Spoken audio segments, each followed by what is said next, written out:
दोस्तों आप लोगों से एक छोटी सी रिक्वेस्ट है, अगर आप इस चैनल पर नए हैं तो प्लीज सब्सक्राइब करना ना भूलेगा। तो चलिए स्टार्ट करते हैं। मूवी की स्टार्टिंग होती है एक सियान नाम के लड़के से, जो कि काफी स्पीड में बाइक रन कर रहा है। स्पीड इतनी ज्यादा थी कि उसकी बाइक आउट ऑफ कंट्रोल हो जाती है और उसका छोटा सा एक एक्सीडेंट हो जाता है और वो एक स्विमिंग पूल में जाकर गिरता है। तभी वहाँ पर पुलिस आती है और उसे अरेस्ट कर लेती है और उसके फादर हैंक को कॉल करके बुलाती है, जो कि अपने बेटे सियान को छुड़वाता है।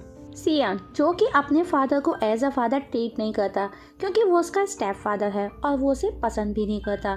घर पर हम देखते हैं कि सियान अपने रूम में है, जहाँ उसे एक पेपर मिलता है जिस पर कुछ लिखा हुआ था, जो कि किसी कोडेड था, मीन्स कोडेड लैंग्वेज में था, जिसे सियान डिकोड करने की बहुत कोशिश करता है। तभी हम देखते हैं कि हैंक वहां आता है और उसकी नज़र उस पेपर पर जाती है, जो कि नेवी सर्वेंट रह चुका था, जहां पर उसने ऐसे कई कोड डिकोड किए थे। जिस पर हैंक सियान को उस पेपर का पूछता है, जिस पर सियान उसे बताता है कि कंप्यूटर पर काफ़ी दिनों से उसे एक रेडियो सिग्नल आ रहा था और वह यही कोड है जो कि शो हो रहा था, और मैं इसे ये समझने की इसको डिकोड करने की कोशिश कर रहा हूँ कि आखिर ये है क्या। तब वो दोनों मिलकर उस कोड को सॉल्व करने लगते हैं। उसी दौरान उन्हें एक क्लू नज़र आता है, जिससे उन्हें 3 बुक के बारे में पता चलता है, लेकिन उन तीनों किताबों का एक दूसरे से कोई भी कनेक्शन नहीं था। और उन तीनों किताबों के फर्स्ट पेज पर एक मैप जैसा ड्रॉ बना हुआ था। तब हैंक उन तीनों बुक से वो पेज निकालकर उन मैप को जोड़ने की कोशिश करता है, जिससे एक नया मैप बन जाता है, जो कि एक मिस्टीरियस आइसलैंड का था। तब सियान उस आइसलैंड पर जाने के लिए पैकिंग करने लगता है, जिस पर हैंक उसे पूछता है कि कहाँ जाने की तैयारी कर रहे हो, जिस पर सियान उसे कहता है कि वो उस मिस्टीरियस टापू पर जाकर अपने ग्रैंडफादर को ढूंढेगा, क्योंकि सियान को ऐसा लगता है कि वो जो सिग्नल उसे आ रहे थे उसके ग्रैंडफादर ने ही उसे सेंड किया है, जो कि लास्ट 2 ईयर से मिसिंग थे। तब हैंक जो कि सियान के दिल में अपने लिए कहीं ना कहीं जगह बनाना चाहता है, वो उसे किसी भी तरह से खुश देखना चाहता है, इसीलिए वो भी उसके साथ उस आइसलैंड में उस टापू पर जाने के लिए तैयार होता है। अब उनको एक बोट चाहिए थी, जो कि उन्हें उस टापू तक लेकर जा सके, लेकिन वहां जाने के लिए कोई भी तैयार नहीं था, क्योंकि वहां कोई भी जाने से डरता था, क्योंकि वो एक रहस्यमय टापू था। तभी उनके पास एक शख्स आता है जिसका नाम गबैटो होता है। वो उन दोनों को वहां ले जाने के लिए तैयार है, लेकिन वो उन्हें बोट से नहीं बल्कि हेलीकॉप्टर के थ्रू ले जाएगा। तभी गबैटो की बेटी कैलेनी वहां आती है, जो कि उन दोनों को कहती है कि ऐसी कोई भी जगह नहीं है, जिस पर हैंक उसे $3000 देने का बोलता है और चलने की कहता है, जिस पर वो भी रेडी हो जाती है। और तब वो चारों उस टापू के लिए निकलते हैं। वो चारों ऑन द वे ही थे कि वो देखते हैं एक तूफान आता है और वो कैसे भी करके उससे बचने की कोशिश कर आगे बढ़ रहे थे।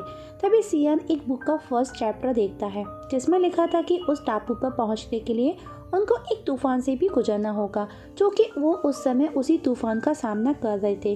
तभी हम देखते हैं कि उनके हेलीकॉप्टर पर आसमान से बिजली गिरने लगी है और हेलीकॉप्टर आउट ऑफ बैलेंस हो जाता है और हेलीकॉप्टर क्रैश होकर कहीं गिर जाता है। जब सबको होश आता है तो वो किसी अनजान जगह पर है, जो कि एक टापू है और वहाँ पर कोई भी नहीं है।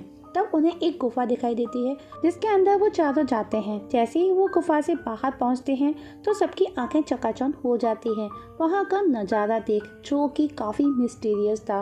पर ये जो किताब में लिखा था, ठीक वैसा ही नज़ारा उन्हें यहाँ नज़र आ रहा था। यहाँ का नज़ारा हमारी पृथ्वी से टोटली डिफरेंट था। इस टापू पर हाथी के एक बच्चे का साइज एक पपी जितना था, जो कि पृथ्वी पर विशालकाय होता है। वहीं पक्षी बहुत ही बड़े साइज के थे। तब वो वहाँ से आगे बढ़ते हैं। तभी हैंक का पैर एक पत्थर पर चला जाता है, पत्थर के वो अंदर घुस जाता है। तभी जब हैंक देखता है तो उसके पैर पर कुछ चिपचिपा पदार्थ लगा था। तब हैंक सबको स्टॉप करता है और वहीं जो जहाँ है वहीं रुकने का बोलता है, क्योंकि ये जिस रास्ते पर चल रहे थे वो पत्थर नहीं बल्कि किसी जानवर के विशालकाय अंडे थे, जो कि पत्थर जैसे लग रहे थे। तभी उन्हें वहीं पास एक बहुत ही बड़ी लिजार्ड दिखाई देती है, जो कि बहुत ही विशालकाय थी। जैसे ही वो वहाँ से आगे बढ़ते हैं तब गबैटो के पैर स्लिप होता है और उसके पैर से एक अंडा टूट जाता है, जिसकी वजह से वो सोई हुई लिजार्ड जाग जाती है, जो कि वो बहुत ही गुस्से में है क्योंकि उसके बच्चे का एक अंडा फूट चुका है। तभी सभी अपनी जान बचाने के लिए वहाँ से भागने भागने लगते हैं, लेकिन वो देखते हैं कि वो लिजार्ड उनके सामने आ जाती है। वो उन पर हमला ही करने वाली थी। तभी वो देखते हैं कि कुछ लकड़ियाँ उसके ऊपर आकर गिरने लगती हैं जो कि पेड़ों से बंधी हुई थी, और वो लिजार्ड बेहोश होकर गिर जाती है। तभी उन्हें एक बंदा दिखाई देता है जो कि सियान के ग्रैंडफादर थे, जिनका नाम अलेक्जेंडर था, जिन्हें देख सियान बहुत ही ज़्यादा खुश होता है। तब वो सबसे मिल उनको अपने ट्री हाउस पर लेकर जाते हैं जो कि उन्होंने खुद तैयार किया था खुद के लिए। नेक्स्ट डे अलेक्जेंडर सबको एक नई जगह लेकर जाता है जो कि एक शहर था, बहुत ही ज़्यादा खूबसूरत था, लेकिन वहाँ कोई भी नहीं था। जहाँ अलेक्जेंडर बताता है कि ये एक एथलेटिक सिटी है जिसे कोई नहीं जानता, जिसे हमने सिर्फ बुक्स में पढ़ा और देखा है। तभी हैंक की नज़र वहाँ बह रहे पानी पर जाती है जिसे वो टेस्ट करता है, जो कि समुद्र का खारा पानी था। जिस पर हैंक बताता है कि हमें इस जगह से जल्दी ही बाहर निकलना होगा, ये जगह जल्दी से जल्दी डूबने वाली है और हमको जल्द से जल्द बाहर निकलना होगा, जो कि सिर्फ 2 दिन है। जिस पर सियान कहता है कि एथलेटिक्स में एक पनडुब्बी थी, जो कि पनडुब्बी कैप्टन नीमो द्वारा बनाई गई थी, जो कि एथलेटिक्स की खोज में यहाँ आए थे। वो यहाँ फंस जाने की वजह से वापस नहीं जा सके और वो पनडुब्बी इसी टापू पर यहीं कहीं डेफिनेटली होगी। तभी उन्हें कैप्टन नीमो की समाधि भी नजर आती है, जिसे देख अलेक्जेंडर बताता है कि इसमें एंटर करने के लिए डेफिनेटली एक गुफा होगी, जहाँ पर डेफिनेटली हमको कोई ना कोई क्लू मिल सकता है। केलेनी उस गुफा के अंदर जाती है क्योंकि उस गुफा का दरवाज़ा बहुत ही संकरा था। केलेनी को वहाँ एक नीमो का कंकाल भी मिलता है जिसमें वो वॉच को पकड़े हुए है और साथ ही एक डायरी भी। केलेनी जैसे ही उस डायरी को उठाती है, वहाँ की ज़मीन जोर जोर से हिलने लगती है और सब कुछ इधर उधर होने लगता है।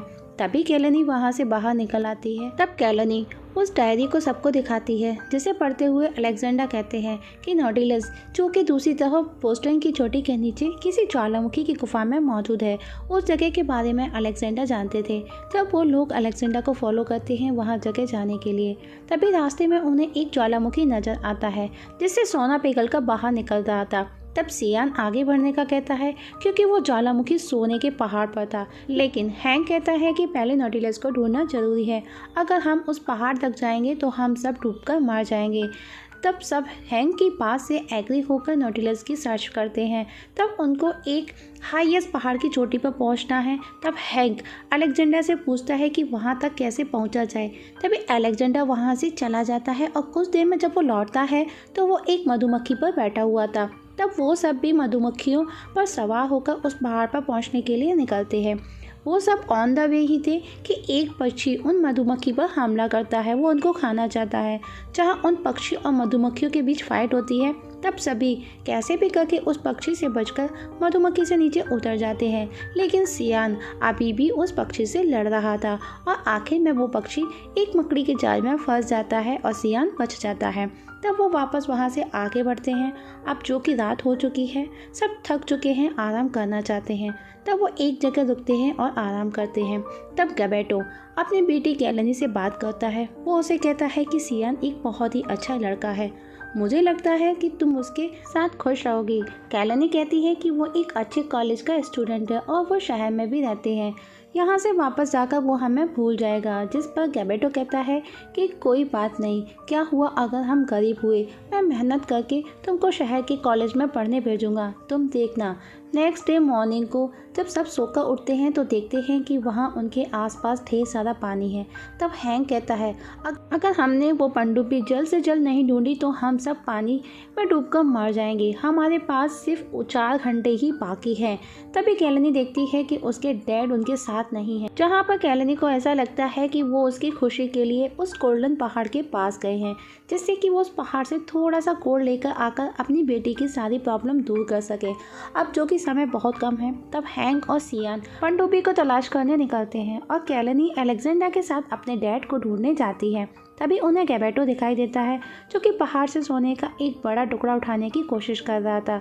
जिस पर केलेनी गैबेटो को समझाती है कि हमारे लिए सबसे पहले आप हैं।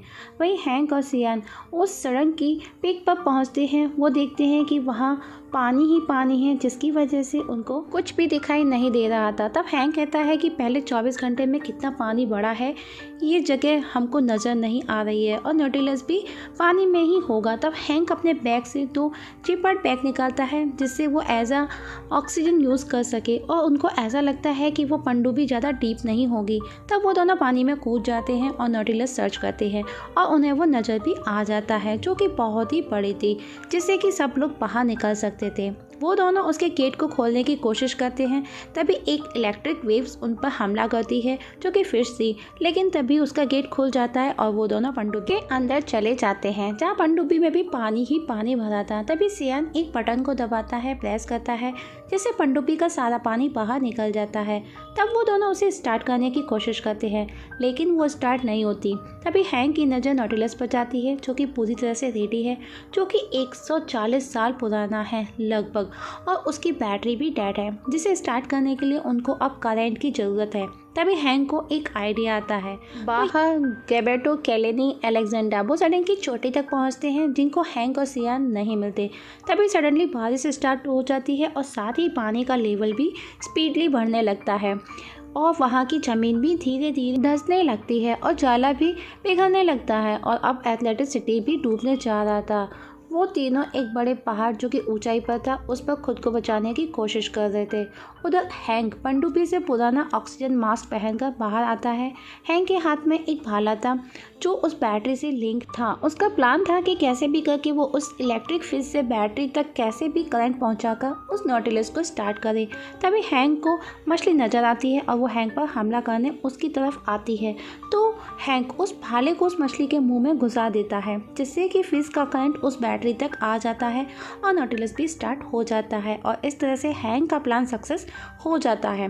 वहीं बाहर वो तीनों पानी में डूबने लगते हैं। तभी उनके सामने नॉटिलस आ जाता है जिसमें हैंक और सियान थे और वो दोनों उन तीनों को पनडुब्बी के अंदर ले लेते हैं और सब वहाँ से बाहर निकलते हैं। लेकिन प्रॉब्लम सामने आ ही रही थी, कम होने का नाम नहीं ले रही थी।